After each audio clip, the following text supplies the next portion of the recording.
Hello and welcome to the Boost Over Ball podcast, your go-to place for everything Rocket League with your hosts, K-Cube, AJ Binky, and Red. So lean forward, lock in, and get ready to go Boost Over Ball. Okay. We are switched over. There's a ditto. I do have to make one comment. Not a ditto? Not a ditto. I have one singular comment, just because it's a thing every week. Can you slide Red down a tad? Like the whole thing? Yeah, I think he's he just always took my video capture. He's slightly out of the box always. It's just his camera is just like slightly elevated, so there's like a little gap at the bottom. Oh, you mean the camera? Okay. Yes. Yeah. It's like that all the time, and I always notice it like when we're like halfway into the episode. Like, I can't do it now. Is that better? I think it looks better. Yeah. Okay. Perfection. We are professional outfit here. We do professional things. I just got hit with double ads. What is this? Damn. Should be subbed. I got a 1 minute ad and it did it through its timer. Then it gave you another minute 30 ad. What the hell? Making that money. Hashtag prime sub, buddy. I already used mine. God damn it. That's fair. I used it on my rematch teammate. Well, hey, it's all good. You watching the ads means we're making a little bit of money, so There we go. it's There fine. we go. Everything's fine. Infinite money glitch. Here we are. Well, you guys ready to get started now that we're all professional? Everybody's camera is where they're supposed to be. Yes, sir. Yep, let's do it. Hell yeah. Hello and welcome back to the Boost Over Ball podcast. To listeners new and old, hello and welcome to the show. Thank you so much for tuning in. I'm Kyle, K-Cube in the top left. In the top right, we have Red. And in the bottom, we got Quilly. How's it going, gents? Oh my gosh, I've been like hearing you guys talk. I'm like wondering how, and I realized I have the Twitch audio on. Nice. We're a professional team here. Oh, we certainly are. Red, I think you may have muted yourself. Yeah. That's also what threw me off, is that his mouth moved. I'll do it. I actually hit my mic and I think I must have hit the mute button. Whoopsies. Well, here we go. We're a professional outfit. We know what we're doing. But on today's episode, we will be circling back to a topic that we mentioned in a previous episode. We'll be doing a bit of a deep dive on Frosty, his RLCS journey, and all of the drama surrounding him, his girlfriend, and his exit from Space Station Gaming, before we switch gears to head into Red's roster rumors, and we will finish off with a new segment called On the Fence. We will explain that a little bit as we get closer, but we mentioned in roster rumors a few weeks ago that we would talk about Frosty and his departure and all of the drama surrounding that at a later date. And someone reached out to me and they're like, "Hey, you said you'd talk about it later and you never did." Well, here's the later date. We're gonna talk about it. So I'll go first. I'll go over a little bit of an overview of Frosty's RLCS journey, and then we'll kind of talk about the drama, and we'll get everyone's thoughts on how that went down and everything associated with that. So Frosty started his RLCS journey with NRG, but he only lasted on the team for 37 days and did not play a single RLCS match with them. He played a couple of off-season tournaments and events, and the reason for his removal from the team was cited as poor performance in tournaments and the team's strategic decision to make a change are the two reasons that they said. He then played for the Snowmen for 10 months before they got picked up by SSG. That is Scribbles, Reveal, and, of course, Frosty. He was then kicked from SSG in favor of Kofer, who we saw kind of pop off and now is going to be playing with Shopify with LJ and FK. After his departure from Space Station, he joins Complexity for the final split of 2025. And he is now a free agent, but is rumored to be teaming with Sosa and Cheese, potentially set to be signed by Foot Esports as they are in talks to sign that trio. So he's leaves, whatever side of the fence you're on for Frosty. He was removed himself from two separate orgs in a 10-month span. And upon retiring, Scribbles, talking in a Twitch chat, said Frosty is shit. I don't got to worry about PR anymore, so I can say it. Frosty ruins every org he is on. So kind of some bold words from his former teammate Scribbles there. The next portion of drama, and I would like to first mention that everyone, please, please, please take this with a grain of salt. This is a very one-sided internet interaction that I'm going to be talking about here. Frosty has not commented on it. Emalaya is Frosty's girlfriend. They are rumored to have started dating when Frosty was 16 and she was 20. It was she has not, to my knowledge, and I spent a lot of time researching this. She has not commented on the 4-year age gap being incorrect. Somebody on Twitter said that's like a sophomore in high school dating a sophomore in college, and to which she responded, it's more like a senior dating a sophomore. And so somebody said, "What, did Frosty graduate early, or did you just get held back? Like, what? How does that work?" So there have been nothing to refute the fact that it's a 4-year age gap. I will leave it at that. So because of that, some grooming allegations have come out. We've kind of seen not exactly the same thing, but something similar with OCE player Kami. Got catfished, pretty publicly in the RLCS scene, and it kind of alienated him from his teammates. So it is very possible that the fact that Reveal, Scribbles, and their coach Expert could have felt that this was a toxic relationship for Frosty, and voiced their opinions about it where he didn't really see it, that could cause a rift. But she, after Frosty either left or was kicked from Space Station, she posted on Twitter, and this is kind of where things, in my opinion, go a little bit off the rails. She tweeted, Frosty has chosen not to speak on this because he just wants to move forward, but I've seen what really happened with my own eyes, and I feel it's important to clear things up. A thread. Frosty didn't get kicked. He left because his old team was toxic and controlling. Even 8 hours a day on call with them wasn't enough. That's not a team. That's control. The morning after leaving the team, Frosty told me how relieved and happy he felt that he was finally free from the constant toxicity, blaming, and manipulation, that he didn't feel caged anymore. Yet, instead of respecting his choice to leave, they were upset about it and spent the last 6 months spreading lies, liking toxic comments, and encouraging harassment. And it goes beyond just liking comments, treating not only his life as entertainment, but mine too. People will believe whichever side they want, but it's clear this drama has been one-sided. Frosty hasn't spoken up because he just wants to focus on playing, improving, and moving on. And then the last one that I'll read in this, there's more. We can link it if people are interested. But she said, yes, Frosty is known as a troll. On stream, he jokes around and can be toxic for entertainment. Everyone knows that's part of his persona. The difference is he's never once gone out of his way to make someone else's life miserable. His old teammates can't say the same. So she posts some screenshots, chats, DMs with her and Expert, tweets from, that Reveal and Scribbles liked the posts from Scribbles' Twitch chat. So, however, I will say all of the thread, all of the messages have been, 99% of people have been flaming her and flaming Frosty in this situation. So, whether or not he left or was kicked, I don't know that it super matters that much. But, this is the last point that I'll make, and then I'll kind of open it up for everyone else. But the biggest red flag for me in all of this is, if Frosty doesn't want to speak on it, why are you speaking on it? Why are you speaking on his behalf? He's PR trained. He has a talent manager. Why are you the one that's causing the waves and not him saying anything? But yeah, it's a very slippery slope. There's obviously a lot, and probably still even some stuff that was missed just because there's that much unfolding constantly with this. Because what's more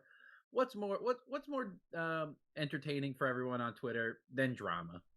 Quite literally nothing, because that is where everything is. It's pretty much just fuel to the flame there. But yeah, there's a lot of moving parts and stuff. It is very weird that she's the one speaking on it, and also saying that he left on his own terms. But after things like, I believe it was Open number 2, where they didn't even make top 16, they didn't even make the main event in that situation, and it was because of a situation with Frosty not performing as good as he should have been, and to his own words said he was basically throwing in a match, and they got reverse swept in a series to a team that shouldn't even be in the main event. I don't even think made it to the main event after beating them, and resulted in them missing the main event altogether. That seemed to be what was believed as to the reasoning as to why they dropped, or SSG dropped Frosty. So it was rather interesting to see that she's claiming it was his own decision rather than SSG's. Also, being that how much better they got after that decision. No offense to Frosty, obviously, it's hard to don't want to take sides in this, but yeah, it's a lot of confusing parts. It's a lot of he said, she said, literally. Yeah, it's a lot of stuff going on here. Also teenager drama, so it's also very confusing in that part, being adults looking at it. But yeah, it's definitely still some stuff that can be probably expanded on. Maybe we'll get more information in the coming weeks, months, years. Who knows how long our LCS goes on for? But yeah, obviously with Frosty's pass, knowing that he's just how the situation with NRG ended, how that also I don't believe ended on good terms either. It seems like a reoccurring pattern. It could be easy just to say, hey, point the finger at him and blame him. We will never fully know. But yeah, that's all I got on it. Red, anything you want to add? I mean, there's not much to add. At the end of the day, it's drama. I will always be a little against the idea that you are letting a relationship drama like this also affect like your professional life. I mean, realistically, this is professional life. This is your career that you're trying to make for a period of time. I don't know. It's again they're professionals, but at the same time they're still very much not really adults yet. So it's kind of this weird gray area, obviously, that we see a lot with the Rocket League scene, especially now that you can be 13 years young and compete. So yeah, I mean, not much more to reiterate on other than it's a little weird. That's all I really got. It's a little weird. Yeah. And I guess the last thing I'll say about this is, regardless of how you feel about, their relationship, Frosty and his girlfriend, about the way that he left NRG or SSG, or whether or not he was kicked, you don't need to spread the hate. Like, have your opinions, that's fine. Talk with people about it, like over voice chat or, whatever.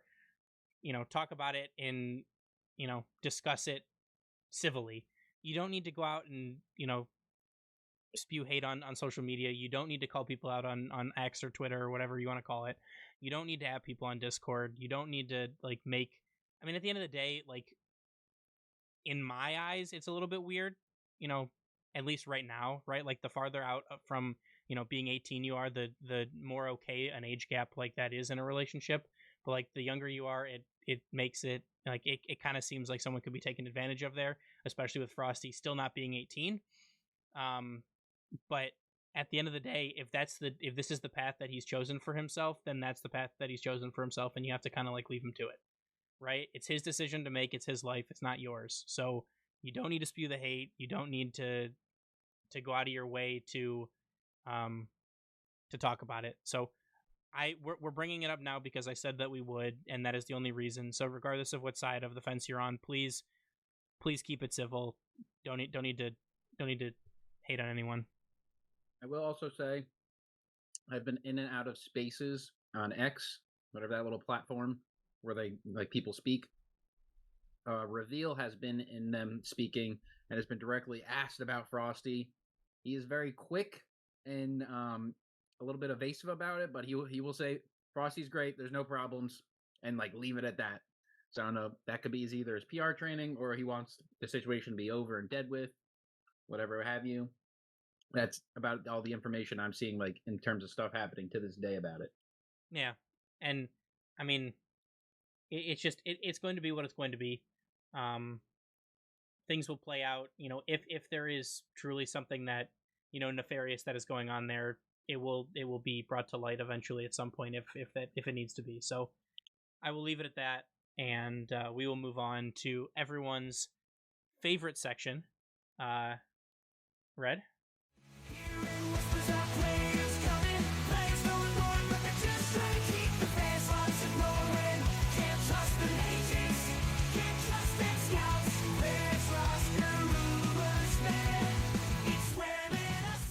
Oh yeah, it's time. We got a lot. We're so back. As you may have saw, we are 1 month away, gentlemen, from RLCS starting back up. 1 month. That is roughly 4 more episodes until we are back in action. So, my roster rumor is going to be short-lived very quickly, but that's okay because that means we got Rocket League.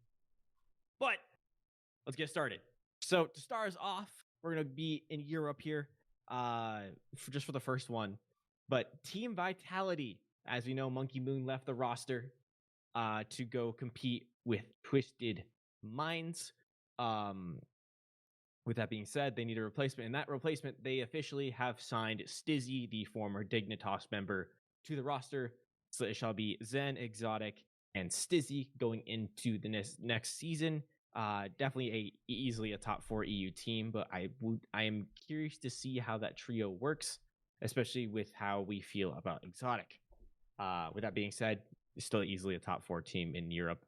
Going even further east or west, depending which direction you go, it's kind of east is probably closer. I would from EU, yeah, from EU.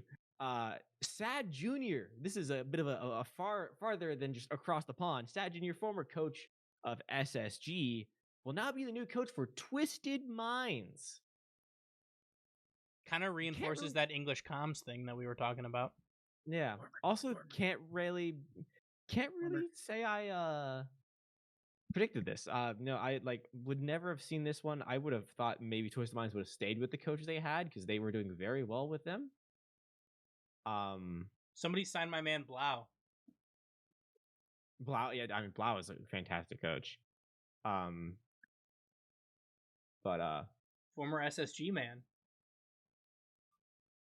Yeah. What are your thoughts, Quilly? What are your thoughts?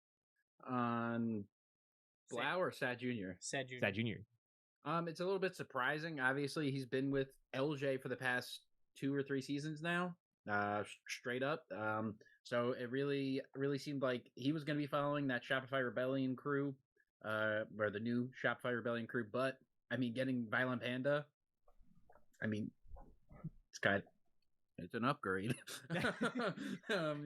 Because he obviously, I mean, he's had Dignitas at the lowest of lows to the highest of highs, so obviously more than capable. And as we know, Ultimates were also the lowest of lows and the highest of highs.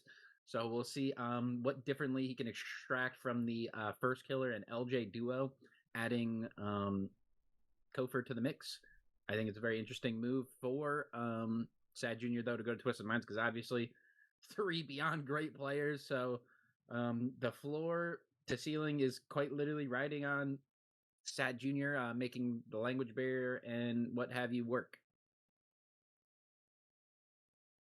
Alrighty, and to continue on with the surprises we've had, this is probably, I think, the biggest surprise of this offseason, which is crazy to say considering what has already occurred this offseason.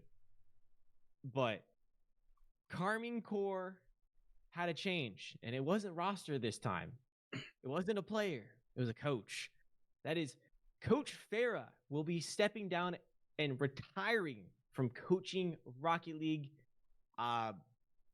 Frankly shocking. I would have expected to see this man in the scene for many years to come. However, he's not fully done with coaching. He's just taking a more supervision-sided role. He'll be taking the position of overseeing the entire Carmine Core coaching staff. So that includes all esports that Carmine Core is a part of, which I don't think I can even count how many, because they have their hand in about everything. So props to Farah for taking such a prestigious position. Gonna hate to see him go in the Rocket League grand scheme of things. Gonna love to see him go as a North American fan. But I mean, props to Farah, but also like just wow. I don't know how. It's gonna be rough, I think, for Carmen Core to really live up to those expectations from the coaching staff of things. However, they did find a fantastic replacement for him, I think. In that case, former Team BDS member, World Extra. champion. Former world champ Extra will be the new Carmen Core coach. I think that's a fantastic pickup for that roster already. The chemistry will be good there. I think Extra will have pretty good knowledge to bring to the table, and I don't think we'll see the level that we saw with Farah. The whiteboard will be probably shelved, but I think we'll still see some pretty good progress there on the coaching side of things. So props to Extra, and congrats to Farah in his more supervision sided duties, but definitely crazy to see so far. Also, I looked it up. Carmine Core, League of Legends, Teamfight Tactics, Trackmania, Rocket League, Valorant, Valorant GC, Tekken 8, and Street Fighter 6. 8. I do have the one thing I compare this to in American sports, I feel like this is quite similar to the Boston Celtics a couple years ago when they had Brad Stevens as their head coach, and out of nowhere they had the number 1 seed after they just took LeBron to 7 games. The LeBron James to get to 7 with a rookie Tatum and Jaylen Brown, I'm pretty sure. But he took a step out of the coaching role and went to be the GM of the team, and Joe Mazzulla stepped in, who was it's going to be, you can't really, I don't know if we compare Extra to Joe Mazzulla yet, but this could be, because Joe Mazzulla is a psychopath and one hell of a coach. We'll see how Extra does, but it seems kind of similar to that compared to American sports. That's a good pull. Yeah, good pull. And to wrap it up with Carmen Core, they have officially signed Jarley's replacement, Juicy. Juicy will join the roster of Vatira and Atto. Also, fun fact about this, Vatira didn't even know that Extra was going to be their coach. That was a funny tweet to read. He seemed generally excited for it, like happy to have him as the coach, but I think they didn't even know before he was signed, so that was kind of funny to watch the interaction there. But moving back across the pond, along with a player, the rumors were true. It has finally happened after many seasons. NA Rise is a North American player. Gen G have officially signed Rise to join the likes of Justin and Magic Bear, I believe, right? Cheese is the one that left, I think, right? You are correct. I'm right. Woo! I remember some stuff. I am so excited to see Rise on North America. I am so curious to see how he fits into the play style, especially with Justin, very much a veteran player of the league. So 2 very great minds there with the up-and-comer Magic Bear. I think it's going to be a very explosive roster, and I am very excited to see them compete easily. In a top 3, easily. V1, eat your hearts out. V1, eat your hearts out. Yeah. I threw the V1 jacket on. I think our power rankings has them as the third NA team. Yeah. I am so excited to see that roster play. Continuing on here, though, going a little south this time. Astronomic, Sad, and the Bull, Mr. Ray's Bull, are set to join MIBR. Great to see MIBR staying within the Rocket League scene after their short stint with the World Championship last season. So glad to see they decided to stick around and pick up a fantastic South American roster. Be curious to see how they compete with the old Secret roster along with New Furia. Easily, I think, a top 3 team in South America, but definitely curious to see who will take that number 2 seed, number 1 seed. At this point, South America is a toss-up. I have no idea what's going to happen. So very excited to see that there. And then moving back across the pond again, going to Europe, Gentlemates have announced their new signings of Oski, Nas, and Archie. A very interesting trio. I don't think I would have necessarily picked this trio to be a team, but I am intrigued that I don't think a single one of them are French, right? I mean, you got Moroccan, nope. English. Yeah. A primarily French organization with a non-French team. Very curious to see what happens. Did the last 2 seasons Worlds ruin France? Is France on the downfall? We'll have to see. with that being said, teams sticking together. We'd love to see this even on the roster rumor side of things. As we saw last season, the two teams that stuck together, they kind of went to the finals of Worlds. Wild card members Torsos, Bananhead, and Fever are expected to stick together to start the season. I don't blame them with how their end of season form was. However, definitely a team to keep your eye on. We don't want to see the same performance for the first two majors. But like, what could they have done? Like, also, region transfer, bring in some imports. That just seems to be the theme. Chiefs tried to do that. They did with Raziers, and it didn't work. I think there could have potentially been bring back Jorias. Bring back Jorias. Dude, Oceania Jorias was a menace. A menace. Oceania Jorias walked so EU Jorias could run. Sorry, continue. Alrighty. Going back to Europe. Speaking of Jorias. Ninjas in pajamas. They will stay in RLCS. Glad to see. And they are signing Jorias, Oli, and CRR. A South American region transfer to Europe. I am curious to see the reason behind it for CRR, but I'm absolutely excited to see a South American player within the European region. To see how that CRR is Spanish. This is true. CRR is normally Spanish. However, he came over. He came over initially to play in SAM. Was it AJG and Dorito? You are correct on the old Complexity. I thought Complexity roster, but like NA Complexity. Yeah, NA Complexity when they were the star. Yep, and then they went to SAM, and then because of visa issues, then they came back, and then that roster split up. So CRR technically now is back in his home region, I think. Technically. Continuing on here, though, staying in EU, we have the likes of Growly, Rezi, and no idea how to pronounce this. RXII. Rixie? Yep. Rixie. All right, cool. Are set to team. Currently not under any organization, but I'm sure they'll probably get looked at. But this is more so probably a bubble team for EU. We'll probably see them hit top 16 most of the time, but realistically, they won't be making it much further after that. They might peak the top 8 occasionally if they have a good split, but just I would say probably another top 16 bubble team. Speaking of top 16 bubble teams, I would probably classify this next team in the same area. Chronic is set to team with Gyuk and Nico.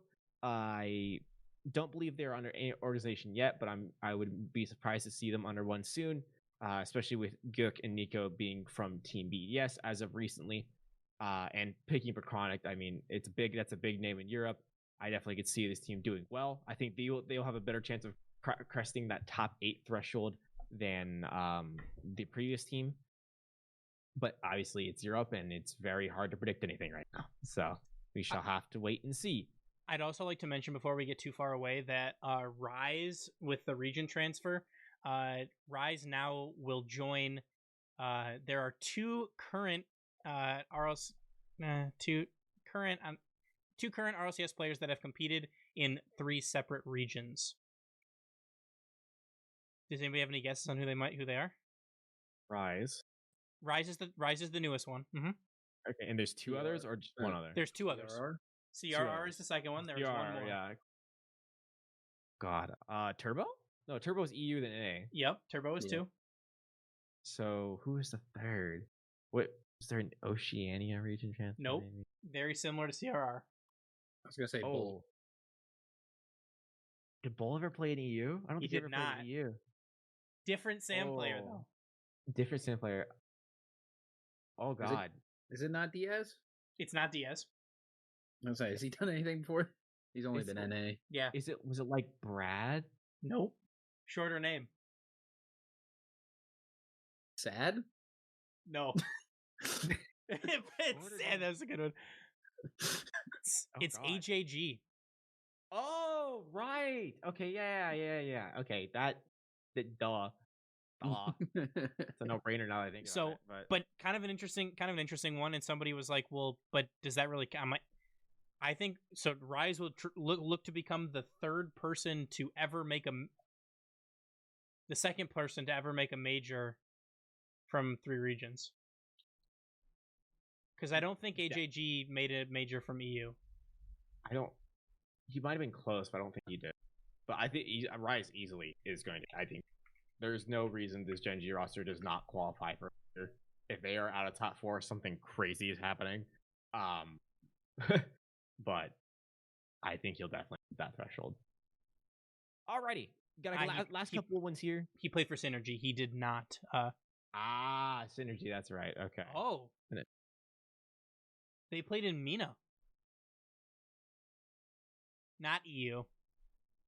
And they did not make a major. It's true. They did play. So he's played NA, SAM, and MENA. Rise has played EU, MENA, and NA. And CRR has played EU, SAM, and NA. Sorry. Off the, I derailed the train. Derailed the train. Back on track here. I have no idea how to pronounce this esport org, so I apologize in advance. I'm going to say Liost Esports or Yoast Esports if the L is silent. Not sure how. Signed EdgeB, Acro, and Tempo for the /French Cup. Yep, /French Cup. This is a non-French roster, I believe. There are 2 Danes. 2 Danes and an Englishman. 2 Danes and an Englishman. That's always gone well. But Yoast Esports. That is the 2 Danes, 1 Bruv roster. Okay, that makes more sense now. But Yoast Esports is a new name to the scene. We haven't seen them before, so we're curious to see if they decide to stick around after the /French Cup, or if this is just a one-time stint for the French Cup. This is also a team that is rumored to be sticking for LCS next season. A team that did very well in LCQ, and that was when they were formed. Here we go.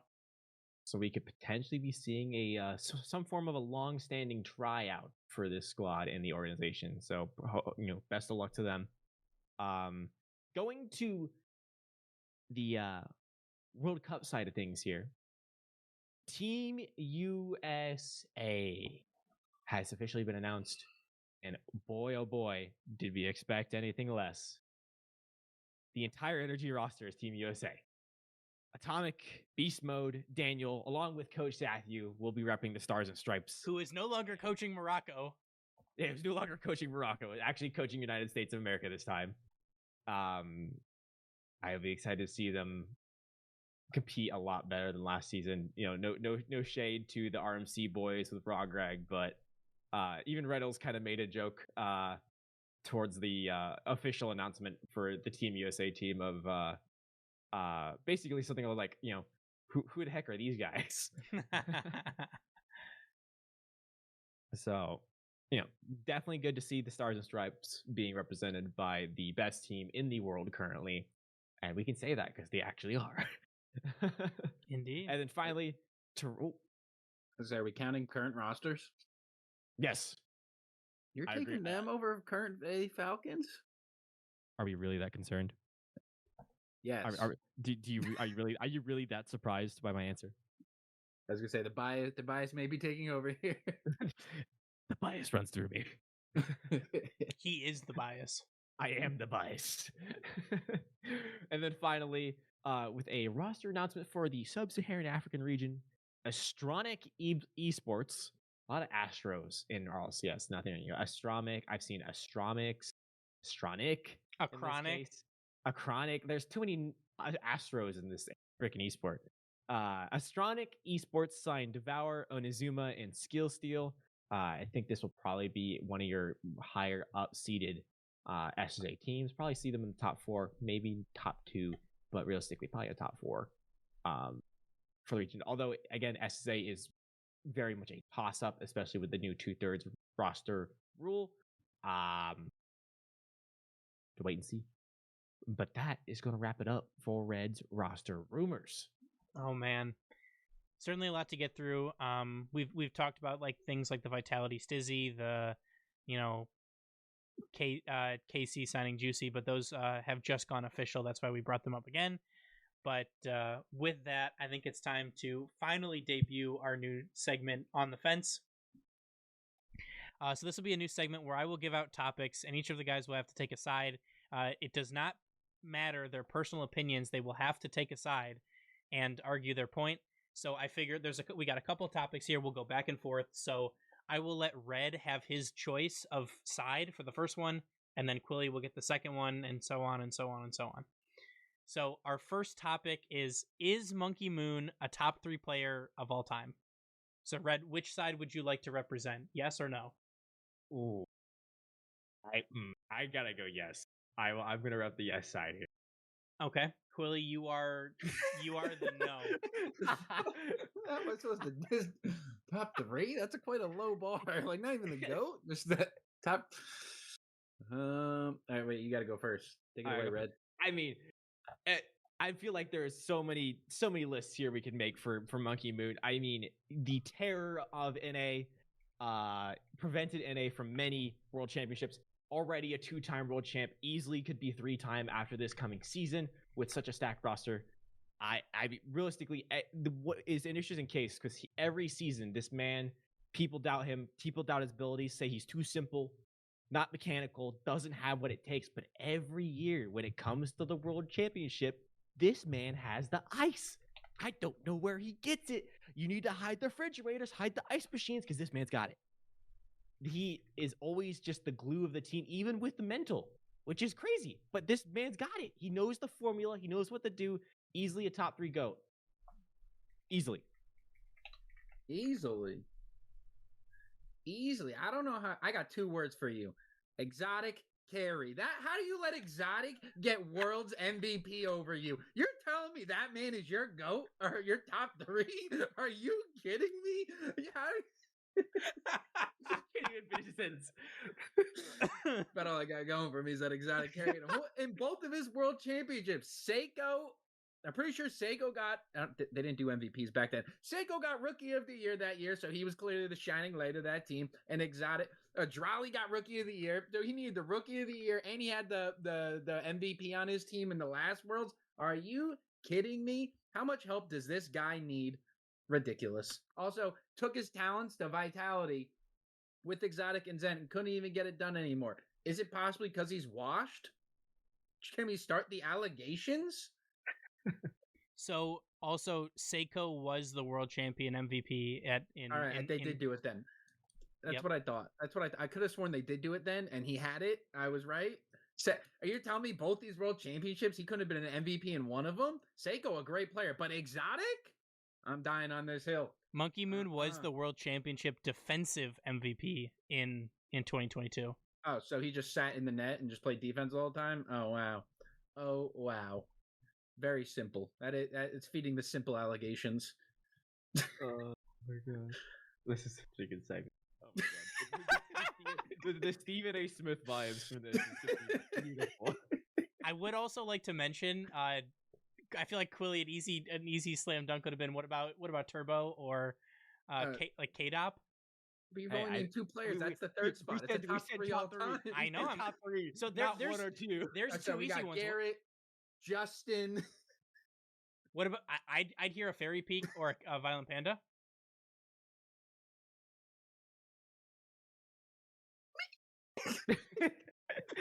It's a tough one. That's why I did top 3 though. It's harder to argue. It'd be impossible to not do top 5. 2 words. Got it carried. that is such a good response. I think I do even find some way to bring some Exotic slander in. Okay. Our second topic is Atomic the NA GOAT. Not a chance. No chance. Okay. I think he's lucky to be top 3. All right. Who's the GOAT of football? Messi. All right, we're talking about real football. What is it? Like Tom Brady. Tom Brady. Who's the GOAT of basketball? LeBron James. Michael Jordan has more wins. Do we say Kyrie Irving's the GOAT? Do we say Scottie Pippen's the GOAT? Do we say Rob Gronkowski's the GOAT? I don't think so. This guy's been a part of some championships, but like I said, he's been a part of them. In all of these rosters, who are you taking over Rise? Or not Rise, Atomic. I'm reading off the wrong script. All right, let's go. Let's go off the last 2 championships, the major and the worlds. Let's see. Are you taking Atomic or Daniel? The silence is deafening. You're taking Daniel. Are you taking Beast Mode? Or are you taking Atomic?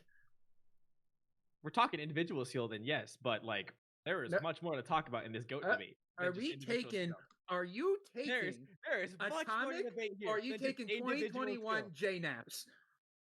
Atomic? Dang it! All right, you're at one. I couldn't even argue. JNAPS is all I had going. But that's one team out of three. When you have the likes of Justin, who not only has a world championship under his belt, he has the shot of all shots. How many? What do we have from? They still lost though. All right, and you know what Atomic has? The corner play in Fort Dix. Hey, Ghost Fort hit me Dix damn. is All right. Ghost hit me damn. Ghost hit me damn. Do you know who doesn't do that in crunch time? Justin. He hits the shot with 0 seconds. And the greatest shot of all time. You know what Atomic does in crunch time in a tie game? Misses and leaves a wide open net for it to be just slotted home. That is not my go. I'm taking Captain America and Justin over him. Honestly, I'll take Turbo Pulse over him. He just came over here and won a championship real quick, nice and easy, dude. You know how long it took for Atomic to get a world championship after being carried by Beast Mode and Daniel for 2 to 3 years? For several. I can't get it off the top of my head. All right, I'm taking over. I will not tolerate this Atomic slander. There is a reason you see Daniel, Beast Mode, these top players be on this team and perform so well. This is not a I sport. This is not a 1v3 sport. This is a 3v3 team sport, and Atomic is that glue. He is what makes this team good. He may not be the stat patter. He may not be the goal getter, but by God, this man is the team. He creates this environment that provides the top level players to come together and compete in North America. If it wasn't for COVID, this man would have had 2 world championships. My God damn it, there was a disease. But this man has been a part of the top NA rosters for consecutive years. And I mean consecutive years. I'm not looking at the propaganda. You put that phone down. Consecutive years. He's one of the most consistent players to round out some of the most talented talent there is out there in North America. The mechanical geniuses of Daniel and Beast Mode still need that rock. They need that foundation. And that's what you get with Atomic. And I mean, it just makes sense. You got the world championship. You got multiple major victories against some of the best competition in the world. You put up Garrett G. You put up Justin against the competition. We saw this season what Justin did against the competition. Nothing. Absolutely nothing. He's the GOAT. And he's the GOAT for a reason. We can't be comparing Justin's longevity to Atomic's. Like I said, we're not giving Dennis Rodman GOAT conversations. I don't care what kind of rock, smock, take a walk, get out of here. Atomic is not my NA GOAT. I mean, realistically, though, for the conversation, I feel like Kronovi has to be in there, Squishy has to be in there, Garrett G has to be in there. Are we talking about the plumber leagues? The plumbers? Guess what? Justin came from there and is still performing to this day. I mean, the list of NA World Champions is not super long. No. Correct. So, like, realistically, like, we weren't talking World GOAT. We weren't talking World GOAT. We're just talking North NA, exactly, 100%. But that's why I said, I mean, that's why Monkey Moon was top 3 and Atomic is strictly to the NA conversation. So, I mean, I named what? I said Garrett G, Squishy, all of the NRG roster, and Kronovi. And he's the lowest of the list that I named, but he has to be on the list because he's won at Worlds. Mm-hmm. That's fair, but like number one, like I'm telling you, you're taking an all-time team. You're like, oh yeah, pick your favorite, pick the best NA player. And you're going, you know what? I'm building my team around Atomic. No, he's like maybe your third. He's like a second or third round pick. I think he's in a draft. I think he would be a very good person to build a team around. I think he's very versatile. Absolutely. As the 1-1 pick. If we had an NA all-time draft right now, and you're telling me Atomic's going 1-1. It's not going 1-1, but I'm building a team around him. I'm going to get that 1-1. I'm saying, how is he the GOAT? How is your GOAT not 1-1? I'm saying if we're doing How if many we're, one? You know how many 1-1s have flopped? Are we serious? We're not basing this off a 1-1. Are we talking? Are we crazy? What? I'm saying if you're in a snake draft and you got the back-to-back picks, Atomic is one of them. Oh, absolutely. So he's a second thought. No, the What first round one. did Tom Brady? What round did Tom Brady get drafted in? What round? You tell me.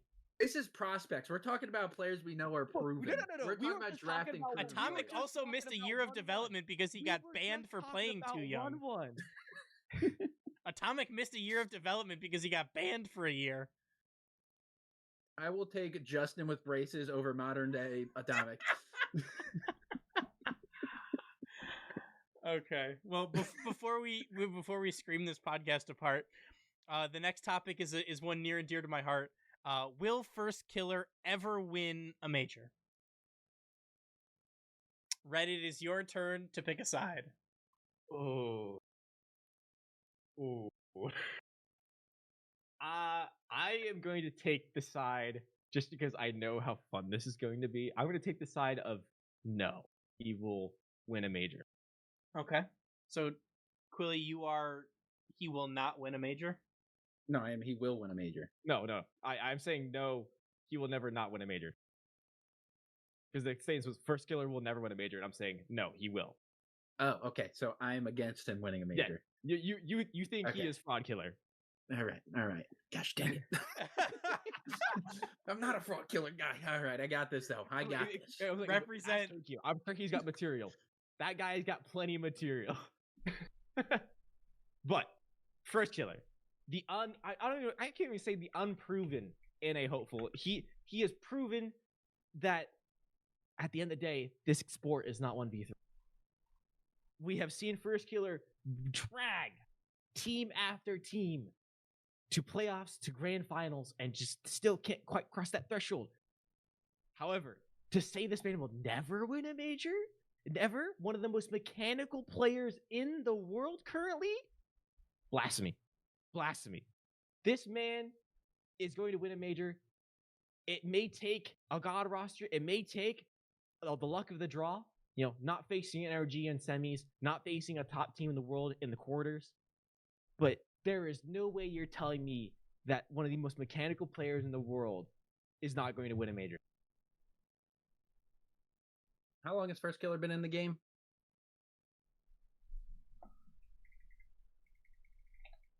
Research. I'm looking it up. I'm looking it up. 2021. He's been here for this many years now, and he hasn't won a major yet. He's been there. He's been to the biggest stages. Guess what? 2017. He's been here since 2017. But on an org since 2020. Listen, not even the likes of I don't even know where I was going with that point. But wait, is it my turn now? You are done? Yeah. All right. Yeah. Let me lock in. First Killer, Fraud Killer, moment too big, lights too bright, piss always running down his leg. He always comes up short. Time after time. What did he do this major? He made it to a major finals. What happened to him? They lost. Did they get swept? They get swept? Are you telling me the floor's getting higher or lower? Like what do you the current state of competition? OCE got a higher placement than him, I believe. This in Worlds. This man had a curated team built around him. And a bunch of people with Bacchus mod cars got higher than him. They place the same. Tomato. It's pretty much placing worse. Placing the same as OCE is pretty much placing worse than OCE. If I'm gonna keep it a buck. I mean, I don't remember what he's not wrong. They had to Bacchus mods their cars to get that high of a ranking. First Killer hasn't been. How many teams? How much help does this guy need? He's gone through roster after roster after roster being curated around him for his playstyle. And guess what? It's never enough. They always blame the teammates. You know how bad it is? Cam is on First Killer's side. The biggest fraud in all of X Rocket League coverage. Get out of here with that nonsense. First Killer, he's a great player, but guess what? He has the Zen effect where he can only be the only great player on the team. He by proxy, if it's his way or the highway, and we're seeing how it worked for Zen. Everyone got the Zen playbook. Hasn't even won. Hasn't won a single major in 2 years. He went from winning everything to nothing. First Killer's window is closing day by day, and the competition is only getting harder. MENA is as strong as ever. EU is as deep as ever, and NA has the reigning world champion. What can I say? They're not getting past any of that. By God, if Kofer's the answer, so be it. We'll find out. No chance he's getting that. He's getting the glory. All righty. I'm sweating. Dude, this takes some energy, man. You're breathing a little heavy, like, whew. I was going to bring up RLCS San Diego from 2023. The reverse speed? No. I know exactly what he's talking about. He's talking about the backboard miss. He's talking about the backboard miss. All right, backboard miss or atomic corner? Which one's worse? Atomic corner. Secret write-in, AJG open net miss. Ooh, that one might be worse. Even though Atomic lost a world championship because of it, the open net miss by AJG that was the same tournament. I know. That would have won them the series. That one got that man crucified. Yeah, crucified. So bad he had to switch regions. Like, that was bad. But yeah, no, the backboard miss is kind of glaring, and then FaZe goes up 2-1 on Carmine Core, only to lose the next game 7-0. And it was all downhill from there. Oof.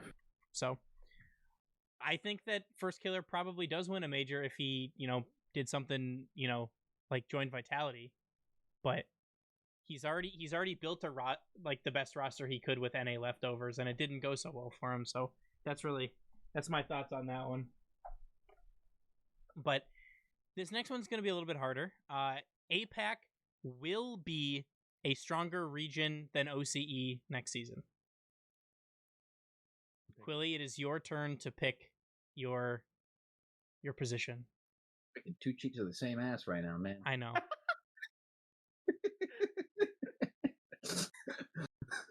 I don't even. You know what? I don't know. I mean, the easy point is we just had an OCE top 6 at Worlds. Like, yeah. That's. They got swept after. They didn't win a single game. Nope, they won a game. They swept Dignitas. They won a game. They swept Dignitas. Furia. Yeah.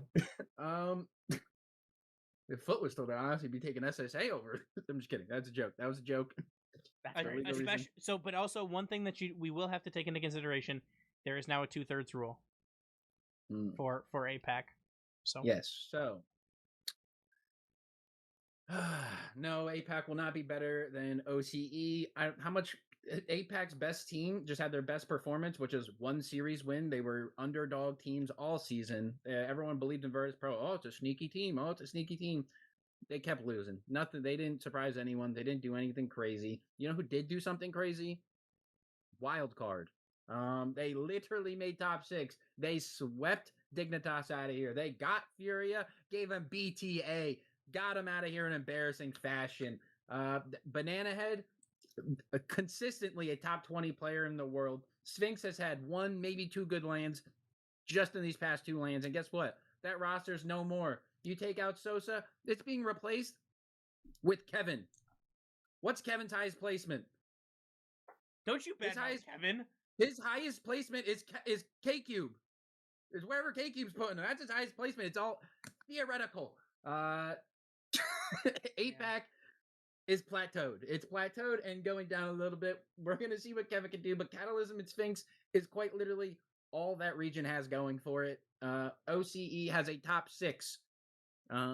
Like I said, it's two cheeks of the same ass, so who knows how this competition isn't really that stiff, but I mean, better than OCE. We're talking about minor region versus minor region friendly fire. I'm taking, if you're saying who's going to do better split 1, it's going to be Wildcard. Are we forgetting that Oceania, for the first 2 majors of the season, was doing as bad, if not worse, than SSA. Are we forgetting this? Are we forgetting this? Right? We're talking an APAC team that is majority the same.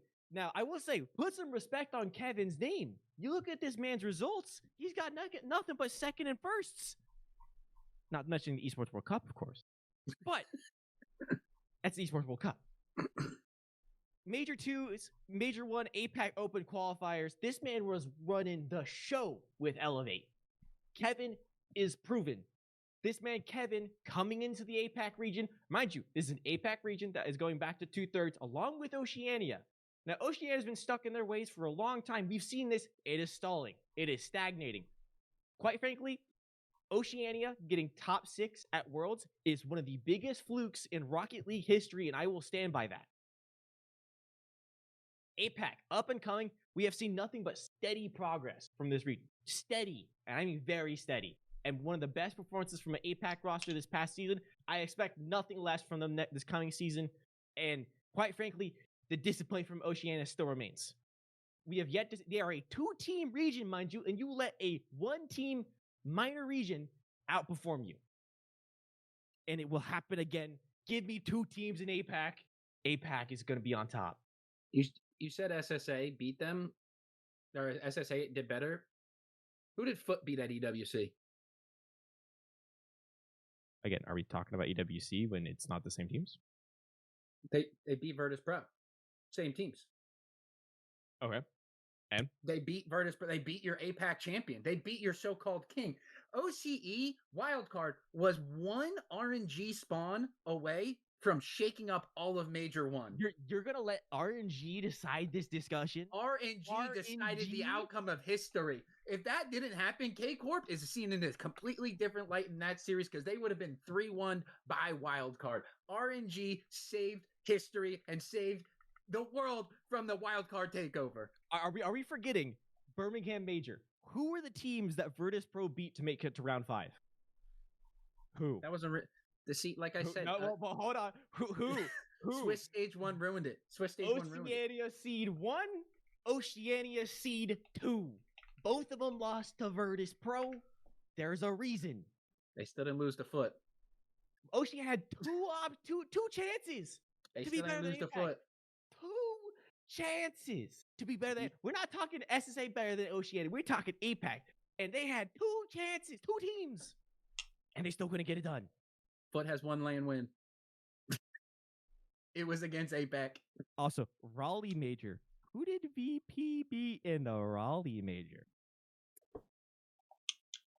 Ultimate didn't even make land, so like, who really counts for Raleigh? Ultimate's didn't even make land. 1 seed. Ultimate's and Fury didn't even make land, so like, who really counts? That's it. Falcon's still a minor region team. Stop the count. Mickey Mouse Championship. I don't care. Good Lord. Okay, and then the last topic that we got is Carmine Corps will not be a top 2 team in EU this season. Quilly, it is your turn to. I picked last one. It's Red's turn. It is Red's pick. Ooh. I'm going to say they will be. Okay. All right. Carmine Corps, right? We got a lot of changes going on. Extra now at the helm. We got Juicy coming in, the young French hopeful, already kind of proven his mechanical ability. Have you been seeing the Juicy montages? Because let me tell you, they are juicy. Clips galore. They look fantastic. And we have the security blanket. Fati on defense. Lockdown defense. This man is a brick wall. This man is the embodiment of a defender in Rocket League. And yet he breaks out mechanical moves. Atto. Good luck playing a 3v3 when that man's on the field. It's most of the time a 2v3. Because guess what? One of you is dead for like 40% of the series. This man, Vati, this man, Atto, along with the young French hopeful of Juicy, easily going to be a top 2 team in a European region, mind you, that is a lot shaking up. I think with them consistently keeping 2 of their members, bringing in the young hopeful, it is going to be a solid lock for top 2 for this Carmine Corps team. Extra at the helm, we have the experience there. Former world champ. We're going to lead Vati and Atto and Juicy to top 2 EU to continue their reign of terror. All right, let's start this off with your first point. Did you guys see Juicy's highlights? No one looks bad in highlights. Are you kidding me? If we're gonna go off highlights, let's go off Zen's clips. You're taking Zen over Vati, the guy who calls himself a GOAT with 0 world championships. What an egotistical guy to call himself a Vati GOAT. More like Vati choke, because on world stage, he's never there. What a fraud. And guess what? Why was KC seen as such a great team? Because regardless, at the end of the day, they had the whiteboard, and the whiteboard no more. Now they have Extra, who's been in contract hell for the past 2 seasons. I can't recall off the top of my head. But guess what? Who knows what this guy knows as a coach? And guess what? He ain't. He ain't Farah. Atau, yeah, he's consistent, but guess what? He can just easily disappear. He'll just disappear, just like they did in Raleigh. What an absolute embarrassing performance. If you were to tell me that this team, after winning Worlds 1 or after winning Major 1, come 8 months later, they would not. After how dominantly they won, they would no longer have Drali. They'd have Juicy instead. They'd no longer have Farah. They'd have Extra instead. I'd be like, you're insane. This is the greatest team in all of EU. And guess what? They disbanded it because they couldn't keep up, because they just embarrassing performance after embarrassing performance. This team is no more or is not at all what it used to be. Vitality gets rid of Monkey Moon, brings in Stizzy, gets the doubles fit of the century. We'll see how it performs in threes. See what kind of exotic we get. I'm taking Vitality. Zen alone 1v3s this team. All righty.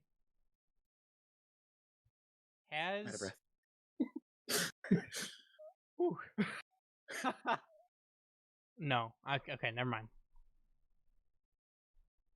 Vatira has won majors. I was gonna say. I didn't give a second team over Casey. I just gave Vitality. Give me GK and Gentlemates over KC. You're telling me Joyo, Appjack, and Seiko can't outperform? I could understand GK.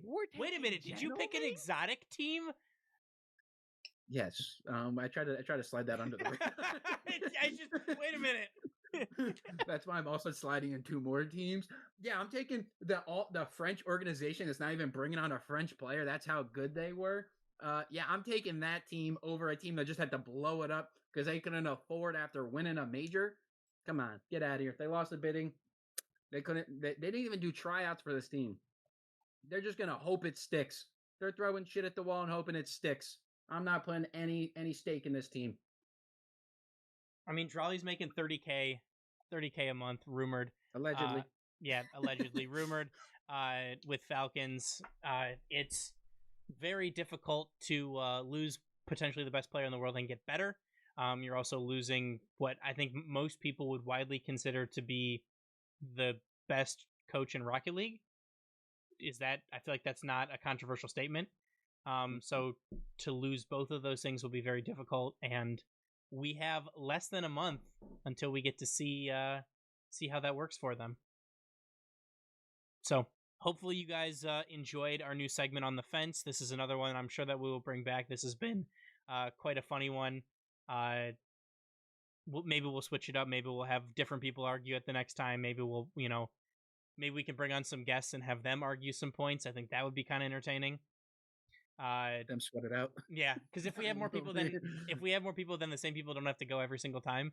Because, I mean, it's like the ball knowledge has to be up there, right? Because like you have to be able to know and throw out there like, oh man, Virtus Pro, they beat both OCE teams at the Birmingham Major, but like we didn't like pre-research these.